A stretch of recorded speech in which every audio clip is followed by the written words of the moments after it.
मेरा नाम अमरनाथ है और जो कहानी मैं आपको सुनाने जा रहा हूं वो मेरे गुरु भाई विभीषण नाथ की है। हम दोनों एक ही गुरु के शिष्य थे, पर हमारी राहें बिल्कुल अलग थीं। मैंने जहां तंत्र को समर्पण का मार्ग समझा, वहीं विभीषण ने इसे सिद्धि का साधन बना लिया, और यही उसकी सबसे बड़ी भूल थी। विभीषण नाथ कोई साधारण साधक नहीं था। जब मैं गुरुजी के आश्रम में पहुंचा था, तब वो पहले से ही वहां था, करीब 10 साल से तंत्र मार्ग में। उसकी साधना, उसका अनुशासन, उसकी एकाग्रता, सब कुछ अद्भुत था। लोग उसे श्रद्धा से देखते थे और गुरुजी भी उस पर गर्व करते थे। पर मैंने उसकी आंखों में हमेशा एक अजीब सी बेचैनी देखी, जैसे वो कुछ ढूंढ रहा हो, कुछ ऐसा जो उसे मिल ही नहीं रहा। एक दिन शाम की आरती के बाद हम दोनों बाहर बरगद के पेड़ के नीचे बैठे थे। चांदनी रात थी, ठंडी हवा चल रही थी। तभी विभीषण ने अचानक कहा, अमर, तुमने कभी सोचा है कि हम इंसान इतने सीमित क्यों हैं? मैं चौंका। सीमित? कैसे? हमारा एक ही रूप है, एक ही शरीर, एक ही पहचान। हम बस यही हैं जो दिखते हैं। पर तंत्र तो कहता है कि सब कुछ माया है, सब कुछ बदला जा सकता है। फिर हम क्यों नहीं बदल सकते? मैं क्यों नहीं बन सकता जो मैं बनना चाहूं? उसकी बात सुनकर मुझे अजीब लगा। तुम ये क्या कह रहे हो विभीषण? उसने आसमान की ओर देखा। मैं हर रूप धारण करना चाहता हूं, देव, दानव, स्त्री, पुरुष, पशु, पक्षी, सब कुछ। मैं चाहता हूं कि मेरी कोई एक पहचान न रहे। मैं चाहता हूं कि मैं रूपातीत हो जाऊं, निराकार। मैंने घबराकर कहा, यह तो अहंकार है भाई। तंत्र का मार्ग समर्पण का है, सिद्धि की लालच का नहीं। पर वो मुस्कुराया। उसकी वो मुस्कुराहट आज भी मुझे याद है, एक पागल की मुस्कुराहट। अहंकार? नहीं अमर, यह देवत्व की ओर पहला कदम है, और मैंने अपना रास्ता चुन लिया है। उसके बाद के दिनों में विभीषण बदलने लगा। वो सामान्य साधना छोड़कर रात के समय अकेले जंगल में जाने लगा। उसकी आंखों में एक अजीब चमक आ गई थी। गुरुजी ने भी उसे कई बार बुलाया, पर वो अब किसी की सुनने को तैयार नहीं था। फिर एक दिन मैंने उसे गुरुजी के निजी कक्ष से बाहर आते देखा। उसके हाथ में एक पुरानी जर्जर पांडुलिपि थी। वो मुझे देखकर रुका, फिर धीरे से बोला, मिल गया अमर, मिल गया वो जो मैं ढूंढ रहा था। मैंने पूछा, क्या मिल गया? कामरूप तंत्र। उसकी आवाज में एक अजीब उत्साह था। यह वो विद्या है जो मुझे हर रूप में ढाल सकती है। मैं जो चाहूं वो बन सकता हूं। मेरे रोंगटे खड़े हो गए। कामरूप तंत्र के बारे में मैंने सुना तो था, पर यह भी सुना था कि यह एक निषिद्ध साधना है। इसे करने वाले या तो पागल हो जाते हैं या मर जाते हैं। विभीषण, मत करो ये, गुरुजी से बात करो। पर वो हंसा। गुरुजी? उन्होंने तो इस पांडुलिपि को छुपाकर रखा था, पर मुझे पता चल गया, और अब मैं इसे साधूंगा, चाहे जो हो जाए। उस रात गुरुजी को जब पता चला तो वो बहुत क्रोधित हुए। उन्होंने विभीषण को बुलाया और कड़ी आवाज में कहा, विभीषण, तूने वो पांडुलिपि चुराई है।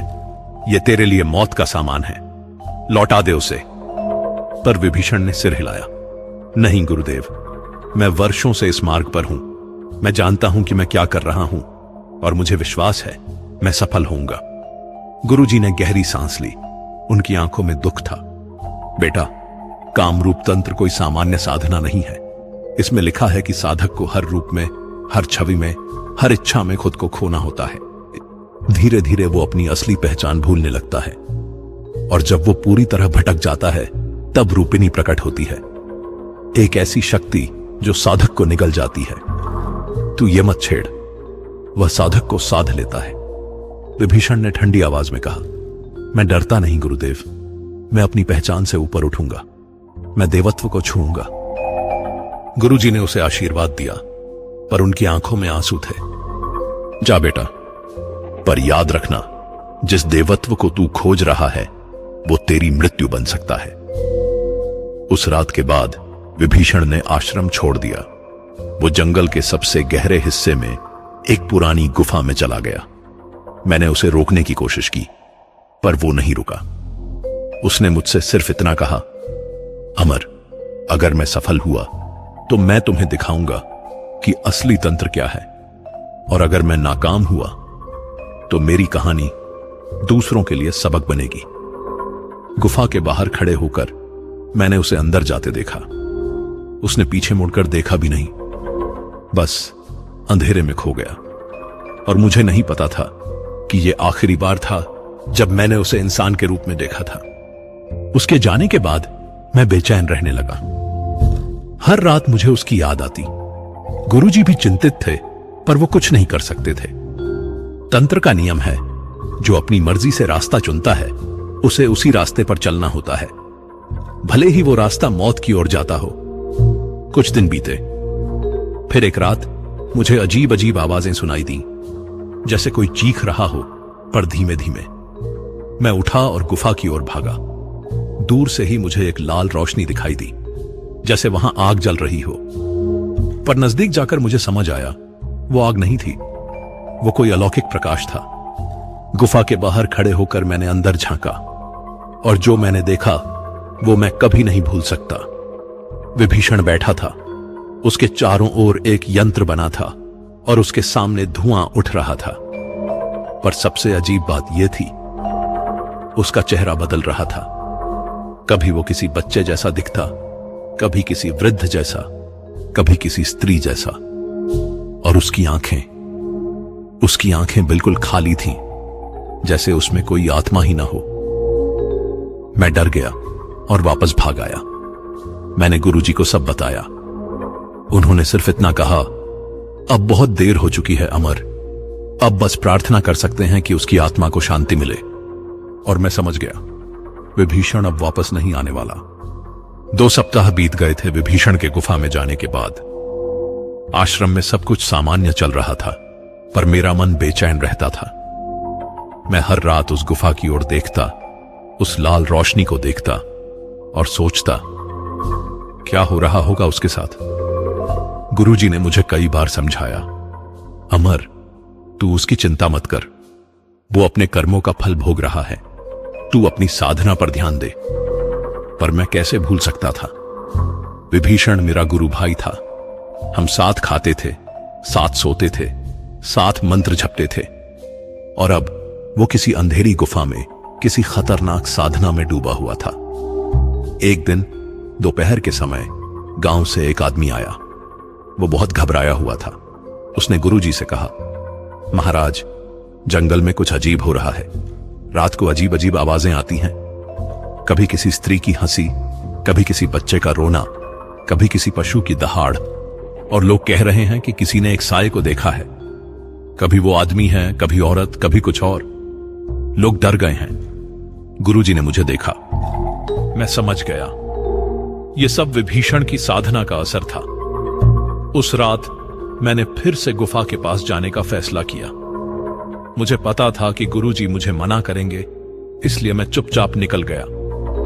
चांदनी रात थी, पर जंगल में अंधेरा था। हवा ठंडी थी और मुझे हर पेड़, हर झाड़ी से डर लग रहा था। जैसे जैसे मैं गुफा के नजदीक पहुंचा, मुझे अजीब अजीब आवाजें सुनाई देने लगी।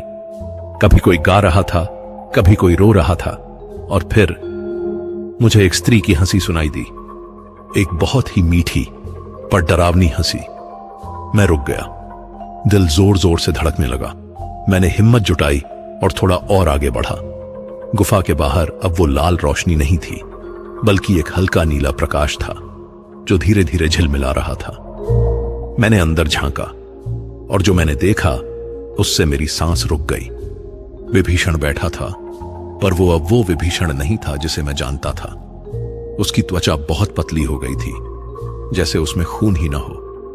उसकी आंखें धंसी हुई थीं, और उसके चारों ओर सैकड़ों परछाइयां थीं, कभी किसी स्त्री की, कभी किसी बच्चे की, कभी किसी बूढ़े की। वो सब उसके इर्द गिर्द घूम रही थीं, जैसे वो उसे घेर रही हों। और विभीषण, वो बुदबुदा रहा था, रूप रूप, सब रूप, मैं सब देखूंगा, सब बनूंगा। मैंने हिम्मत करके पुकारा, विभीषण। वो रुक गया। धीरे धीरे उसने अपना सिर घुमाया, और जब उसने मुझे देखा तो मुझे लगा जैसे मैं किसी और से बात कर रहा हूं। उसकी आंखों में कोई पहचान नहीं थी, बस एक खालीपन था। अमर, उसकी आवाज बहुत धीमी थी। तू यहां क्यों आया? मैं तुझे लेने आया हूं, चल वापस। विभीषण, यह साधना तुझे बर्बाद कर देगी। वो हंसा, एक सूखी बेजान हंसी। बर्बाद? नहीं अमर, मैं तो बस शुरुआत कर रहा हूं। देख, मैं कितने रूप देख रहा हूं। कामरूप तंत्र कहता है, जो प्राणी सब रूपों में आसक्त हो जाए वह रूपातीत बन जाता है, और मैं वही कर रहा हूं। मैंने कहा, पर तू अपनी पहचान खो रहा है विभीषण। देख अपने आप को, तू इंसान नहीं रहा अब। इंसान? उसने अपने हाथों को देखा। इंसान क्या है अमर? बस एक रूप, और मैं सब रूपों से परे जा रहा हूं। मैंने हर स्त्री, हर छवि, हर इच्छा में खुद को देखने की साधना शुरू की है, और अब मैं समझ रहा हूं सब कुछ माया है, सब कुछ बदलता है, और जल्द ही मैं भी बदल जाऊंगा। उसने अपनी आंखें बंद कर ली, और अचानक उसका चेहरा बदलने लगा। पहले वो किसी युवा स्त्री जैसा दिखा, फिर किसी बूढ़े आदमी जैसा, फिर किसी बच्चे जैसा। मैं सन्न रह गया। ये कैसे हो सकता है? देखा, उसने फिर आंखें खोली। मैं बदल रहा हूं अमर, और जल्द ही मैं हर रूप में हो सकूंगा, कहीं भी, कभी भी। मैं डर गया। विभीषण, ये पागलपन है, तू अपना दिमाग खो रहा है। नहीं, उसकी आवाज में गुस्सा था। मैं अपने दिमाग को खोल रहा हूं। मैं उस सीमा को तोड़ रहा हूं जो हमें बांधती है, और तू समझ नहीं सकता, क्योंकि तूने कभी इस ऊंचाई को छुआ ही नहीं। मैंने कहा, ठीक है, तू जो करना चाहता है कर, पर मैं तुझसे एक बात कहना चाहता हूं। गुरुजी ने कहा था कि कामरूप तंत्र साधक को साध लेता है। तू अपने आप को बचा ले विभीषण, वरना क्या? उसने पूछा। मैं चुप रह गया, क्योंकि मुझे नहीं पता था कि वरना क्या होगा, पर मुझे डर लग रहा था। मैं वापस मुड़ा और चलने लगा, पर तभी उसने फिर कहा, अमर रुक। मैं रुक गया। मुझे कभी कभी डर लगता है। उसकी आवाज अब कमजोर थी। मुझे अब याद नहीं रहता कि मैं कौन हूं। कभी मुझे लगता है कि मैं एक देवी हूं, कभी लगता है कि मैं एक पिशाचिनी हूं, कभी मुझे अपने भीतर एक स्त्री का चेहरा दिखता है और वो मुझसे बात करती है। वो कहती है, तुम मेरे हो, तुम सिर्फ मेरे हो। मैंने घूमकर उसे देखा। उसकी आंखों में आंसू थे, पर फिर मुझे लगता है कि यह सब साधना का हिस्सा है। यह मेरी परीक्षा है, और मुझे इसमें सफल होना है। मैंने कहा, विभीषण, अभी भी वक्त है, छोड़ दे यह साधना। पर उसने सिर हिला दिया। नहीं, मैं इतना दूर आ गया हूं, अब वापस नहीं जा सकता। अब तो बस आगे बढ़ना है। मैं कुछ नहीं कह सका। मैं बस वहां से चला आया, और उस रात मैंने गुरुजी से सब कुछ बताया। उन्होंने गहरी सांस ली और कहा, अब बस समय ही बताएगा कि क्या होगा। पर मुझे डर है अमर, मुझे बहुत डर है। और वो डर जल्द ही सच होने वाला था। अमावस्या की रात थी। आकाश में एक भी तारा नहीं था। घने काले बादल छाए हुए थे, और हवा में एक अजीब सी खामोशी थी, जैसे पूरी प्रकृति किसी भयानक घटना का इंतजार कर रही हो। गुरुजी उस शाम से ही बेचैन थे। उन्होंने मुझसे कहा था, अमर, आज रात गुफा की ओर मत जाना। आज रात बहुत खतरनाक है। अमावस्या की रात तंत्र साधना के लिए सबसे शक्तिशाली होती है, और अगर विभीषण आज अपनी आखिरी साधना करेगा तो क्या गुरुदेव? उन्होंने मेरी ओर देखा। उनकी आंखों में गहरा दुख था। तो या तो वो सिद्ध हो जाएगा या नष्ट। मैं पूरी रात सो नहीं सका। मैं अपनी कुटिया में लेटा रहा, पर मेरा मन गुफा की ओर भाग रहा था। आधी रात के बाद मुझे अजीब अजीब आवाजें सुनाई देने लगी। कभी कोई मंत्र पढ़ रहा था, कभी कोई चीख रहा था, और फिर मुझे एक भयानक दहाड़ सुनाई दी, जैसे कोई जानवर नहीं बल्कि कोई राक्षस चिल्ला रहा हो। मैं उठा और बाहर निकला। दूर गुफा की ओर एक तेज लाल रोशनी दिखाई दे रही थी, और उस रोशनी के बीच में मुझे कुछ आकृतियां दिख रही थीं। मैं रुक नहीं सका। मैंने एक लालटेन उठाई और गुफा की ओर दौड़ पड़ा। जंगल आज और भी डरावना लग रहा था। पेड़ों की शाखाएं हवा में हिल रही थीं, जैसे वो मुझे रोकने की कोशिश कर रही हों, और हर कदम पर मुझे लग रहा था कि कोई मुझे देख रहा है। जब मैं गुफा के पास पहुंचा तो मैं रुक गया। वहां का नजारा, वो नजारा मैं आज तक नहीं भूल पाया। गुफा के बाहर जमीन पर एक विशाल यंत्र बना हुआ था। उसमें खून से बनी लकीरें थीं और हर कोने पर एक दीपक जल रहा था, और बीच में विभीषण बैठा था। उसके चारों ओर धुआं उठ रहा था और उस धुएं में से कुछ आकृतियां निकल रही थीं, कभी किसी स्त्री की, कभी किसी पुरुष की, कभी किसी बच्चे की। और विभीषण, वो अब पहचान में नहीं आ रहा था। उसका शरीर बहुत कमजोर हो गया था। उसकी त्वचा पर अजीब अजीब निशान थे और उसकी आंखें पूरी तरह सफेद हो गई थीं। वो जोर जोर से मंत्र पढ़ रहा था। मैं समझ नहीं पा रहा था कि वो क्या कह रहा है, पर उसकी आवाज में एक पागलपन था। और फिर धुएं में से एक आकृति प्रकट हुई, एक स्त्री की आकृति, पर वो कोई सामान्य स्त्री नहीं थी। वो न तो पूरी तरह सुंदर थी, न ही पूरी तरह भयावह। उसका चेहरा धुंधला था, जैसे वो लगातार बदल रहा हो। कभी वो एक युवा लड़की जैसी दिखती, कभी एक बूढ़ी औरत जैसी। पर उसकी आंखें बिल्कुल साफ थीं, गहरी काली आंखें जो किसी को भी अपने अंदर खींच सकती थीं। विभीषण ने अपनी आंखें खोली। उसने उस आकृति को देखा और एक पल के लिए उसके चेहरे पर डर दिखा, पर फिर वो मुस्कुराया। तुम आ गई, उसने कहा। उसकी आवाज कांप रही थी। तुम रूपिणी हो, तुम वो शक्ति हो जो मुझे रूपातीत बना सकती हो। वो आकृति धीरे धीरे उसके पास आई। उसने कुछ नहीं कहा, बस उसे देखती रही। और फिर एक बहुत ही मीठी पर भयानक आवाज में बोली, तू हर रूप चाहता है ना साधक? विभीषण ने सिर हिलाया। हां, मैं हर रूप में होना चाहता हूं। मैं चाहता हूं कि मेरी कोई एक पहचान न रहे। रूपिणी ने उसके चेहरे के पास अपना हाथ लाया। और तू जानता है कि इसकी कीमत क्या है?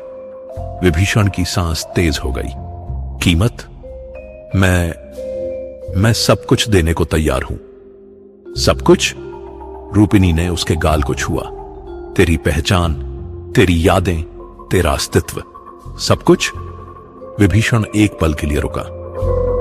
मैं देख सकता था कि उसके मन में संदेह उठ रहा था, पर फिर उसने कहा, हां, सब कुछ। रूपिणी मुस्कुराई। तो फिर साधक, अपना रूप त्याग दे। और उसने विभीषण के माथे पर अपनी उंगली रख दी। अगले ही पल विभीषण चीखा, एक ऐसी चीख जो मेरी रूह तक को हिला गई। उसका पूरा शरीर कांपने लगा। और फिर मैंने देखा कि उसका चेहरा बदल रहा था, तेजी से। पहले वो एक बच्चे जैसा दिखा, फिर एक वृद्ध जैसा, फिर एक स्त्री जैसा, फिर एक दैत्य जैसा, और फिर एक पशु जैसा। उसका रूप इतनी तेजी से बदल रहा था कि मैं उसे पहचान ही नहीं पा रहा था। रुक जाओ, मैं चिल्लाया, विभीषण रुक जाओ। पर मेरी आवाज उस तक नहीं पहुंची। वो बस चिल्लाता रहा, रूप रूप रूप, मैं सब देख रहा हूं, मैं सब बन रहा हूं। रूपिणी ने अपना हाथ उसके माथे से हटाया और विभीषण ने अपनी आंखें खोली, पर अब उसकी आंखों में कोई रोशनी नहीं थी, बस एक खालीपन था। उसने अपने हाथों को देखा। मैं कौन हूं?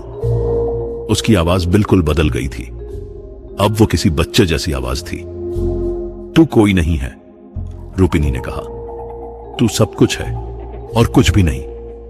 विभीषण ने अपना सिर पकड़ा। नहीं, मुझे याद नहीं। मेरा नाम क्या है? मैं कौन था? रूपिणी हंसी। तू जो चाहता था वो मिल गया तुझे। अब तेरा कोई रूप नहीं, अब तू रूपातीत है। नहीं, विभीषण रोने लगा। मैं ये नहीं चाहता था। मुझे मेरा रूप वापस चाहिए, मुझे मेरी पहचान वापस चाहिए। पर रूपिणी बस मुस्कुराती रही। बहुत देर हो गई। साधक, तूने अपना रूप त्याग दिया। अब तू सिर्फ मेरी हो। मैं और नहीं देख सका। मैं वहां से भागा और सीधे गुरुजी के पास गया। मैंने उन्हें सब कुछ बताया। वो तुरंत उठे और मेरे साथ गुफा की ओर चल पड़े। जब हम वहां पहुंचे तो वो यंत्र अब भी वहां था, दीपक अब भी जल रहे थे, पर विभीषण अब वहां नहीं था। बस उसके कपड़े पड़े थे और जमीन पर कुछ अजीब निशान थे। गुरुजी ने उन निशानों को देखा। ये पदचिह्न हैं, पर ये किसी एक प्राणी के नहीं, ये अलग अलग प्राणियों के हैं। मैंने पूछा, मतलब? गुरुजी ने गहरी सांस ली। विभीषण अब किसी एक रूप में नहीं है, वो हर रूप में है और कोई भी नहीं। मैं सन्न रह गया। तो वो कहां गया? गुरुजी ने आसमान की ओर देखा। वो अब इस संसार में नहीं है अमर, वो उस सीमा को पार कर गया जहां से वापसी नहीं। और उस रात मैंने आखिरी बार विभीषण की आवाज सुनी, हवा में, बहुत धीमे से। मैंने सब रूप देखे, पर खुद को नहीं। 3 दिन बीत गए उस भयानक रात को। गुरुजी ने उस गुफा को बंद करवा दिया था। उन्होंने वहां एक सुरक्षा यंत्र स्थापित किया और कहा, अब कोई भी इस गुफा में नहीं जाएगा, यह स्थान अब शापित है। पर मैं चैन से नहीं रह पा रहा था। हर रात मुझे विभीषण के चेहरे दिखते। वो अलग अलग रूपों में दिखता, कभी बच्चा, कभी बूढ़ा, कभी स्त्री, कभी पुरुष। और हर बार वो मुझसे कुछ कहने की कोशिश करता, पर मैं समझ नहीं पाता। चौथे दिन गांव से फिर से कुछ लोग आए। वो बहुत डरे हुए थे। उनमें से एक बुजुर्ग ने कहा, महाराज, जंगल में कुछ बहुत अजीब हो रहा है। कल रात मेरे बेटे ने देखा कि गुफा के पास कोई खड़ा है, पर जब वो नजदीक गया तो उसने देखा कि वो एक इंसान नहीं था। वो बदल रहा था। उसका रूप हर पल बदल रहा था। गुरुजी ने मुझे देखा। अमर, चल, हमें वहां जाना होगा। हम दोनों उस गुफा की ओर चले। दिन का समय था, पर जंगल में अजीब सा अंधेरा छाया हुआ था, जैसे सूरज की रोशनी भी वहां नहीं पहुंच पा रही हो। जब हम गुफा के पास पहुंचे तो मैंने देखा कि गुरुजी का सुरक्षा यंत्र टूट गया था और गुफा के बाहर कुछ अजीब निशान थे, खून के निशान। यह ताजा है, गुरुजी ने कहा। किसी ने यहां खून बहाया है। हम अंदर गए और जो हमने देखा वो मैं कभी नहीं भूल सकता। गुफा के बीच में फर्श पर विभीषण पड़ा हुआ था, पर वो अब वो विभीषण नहीं था जिसे मैं जानता था। उसका शरीर अजीब तरीके से फूला हुआ था, जैसे उसकी त्वचा के नीचे कुछ हिल रहा हो। गुरुजी ने उसके पास जाने से मुझे रोका। रुक अमर, वो खतरनाक है। और तभी विभीषण की आंखें खुली, पर अब उसकी आंखें सामान्य नहीं थीं। उनमें सैकड़ों रंग थे, जैसे उसकी आंखों में पूरा इंद्रधनुष समा गया हो। गुरुदेव, उसकी आवाज बहुत कमजोर थी। मैं अब नहीं रह सकता। गुरुजी ने उसके पास जाकर घुटने टेक दिए। क्या हुआ बेटा? विभीषण रोने लगा। मैं हर रूप देख रहा हूं गुरुदेव। मेरे अंदर सैकड़ों चेहरे हैं। वो सब निकलना चाहते हैं। वो मुझे अंदर से फाड़ रहे हैं। और तभी मैंने देखा, उसकी त्वचा के नीचे सच में कुछ हिल रहा था, जैसे किसी का चेहरा उसकी त्वचा के नीचे से बाहर आने की कोशिश कर रहा हो। रूपिणी ने मुझे धोखा दिया, विभीषण ने कहा। उसने कहा था कि मैं हर रूप धारण कर सकूंगा, पर उसने ये नहीं बताया कि वो सारे रूप मेरे अंदर ही रहेंगे।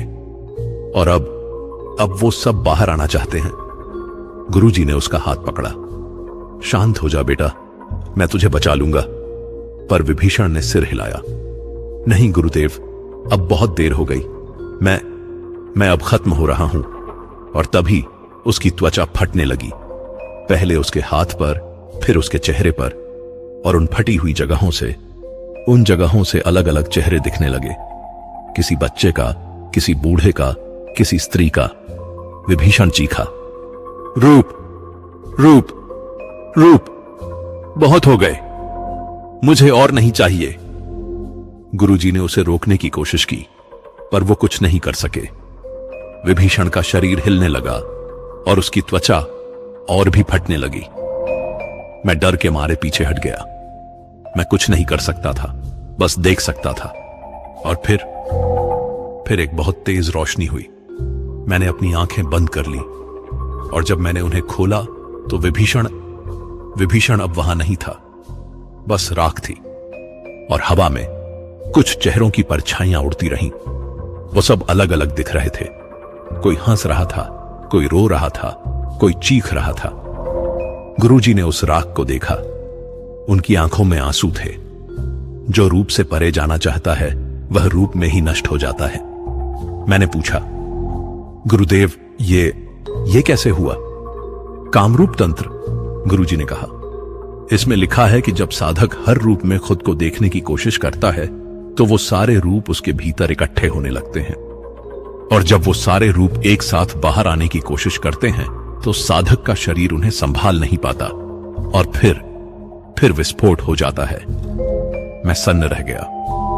तो विभीषण अब नहीं रहा, गुरुजी ने कहा, पर उसकी आत्मा अब भी यहां है, उन सब रूपों में बांटी हुई। और सच में उस दिन के बाद से उस गुफा के पास अजीब चीजें होने लगी। लोग कहते थे कि रात को वहां अलग अलग आवाजें आती हैं, कभी किसी बच्चे की, कभी किसी बूढ़े की, कभी किसी स्त्री की, और कभी कभी लोगों को वहां चेहरे दिखते थे, हवा में उड़ते हुए, दीवारों पर झलकते हुए। गुरुजी ने उस गुफा को हमेशा के लिए बंद करवा दिया। उन्होंने वहां एक शक्तिशाली सुरक्षा यंत्र लगाया और कहा, अब कोई भी यहां नहीं आएगा, यह जगह अब शापित है। पर आज भी जब मैं उस जंगल से गुजरता हूं, मुझे वो आवाजें सुनाई देती हैं और मुझे लगता है कि विभीषण अब भी वहां है, हर रूप में और किसी में नहीं। विभीषण की मौत के बाद कई महीने बीत गए। गुरुजी ने वो पुरानी पांडुलिपि का कामरूप तंत्र को जला देने का फैसला किया। उन्होंने कहा, यह ग्रंथ बहुत खतरनाक है, इसे इस दुनिया में नहीं रहना चाहिए। पर जिस दिन वो उसे जलाने वाले थे उस दिन कुछ अजीब हुआ। जैसे ही उन्होंने उस पांडुलिपि को आग में डाला, एक तेज हवा चली, आग बुझ गई और पांडुलिपि वापस उनके हाथ में आ गई। गुरुजी हैरान रह गए। उन्होंने फिर से कोशिश की, पर हर बार वही हुआ। आखिरकार उन्होंने हार मान ली और पांडुलिपि को एक लोहे की पेटी में बंद करके जमीन में गाड़ दिया। अमर, उन्होंने मुझसे कहा, इस जगह को याद रख और कभी भी किसी को भी इस पांडुलिपि के बारे में मत बताना। यह ग्रंथ खुद नहीं जलना चाहता, शायद इसके पीछे कोई शक्ति है। मैंने पूछा, कैसी शक्ति गुरुदेव? गुरुजी ने गहरी सांस ली। रूपिणी की शक्ति, वो पिशाचिनी जो विभीषण के सामने आई थी, वो इस ग्रंथ की रक्षक है। वो चाहती है कि और लोग इस तंत्र को साधें, क्योंकि हर साधक उसका शिकार बनता है। मैं डर गया। तो क्या वो अब भी यहां है? हां, गुरुजी ने कहा, वो हमेशा यहीं है, इस जगह पर, उस गुफा में। वो अगले शिकार का इंतजार कर रही है। उस रात मैं नहीं सो सका। मैं सोचता रहा, विभीषण कितना मूर्ख था। उसने सिद्धि की लालच में अपनी जान गंवा दी और आज उसकी कोई पहचान नहीं, ना कोई कब्र, ना कोई यादगार, बस कुछ परछाइयां जो हवा में उड़ती रहती हैं। कुछ दिन बाद गुरुजी ने मुझे बुलाया। उन्होंने कहा, अमर, मैं बूढ़ा हो रहा हूं और मुझे नहीं पता कि मैं कब तक रहूंगा, इसलिए मैं तुझे एक जिम्मेदारी देना चाहता हूं। क्या जिम्मेदारी गुरुदेव? उस गुफा की रक्षा करना, देखना कि कोई भी वहां ना जाए, और अगर कोई जाए तो उसे रोकना। यह तेरा कर्तव्य होगा। मैंने सिर झुकाया। जी गुरुदेव, मैं ये जिम्मेदारी निभाऊंगा।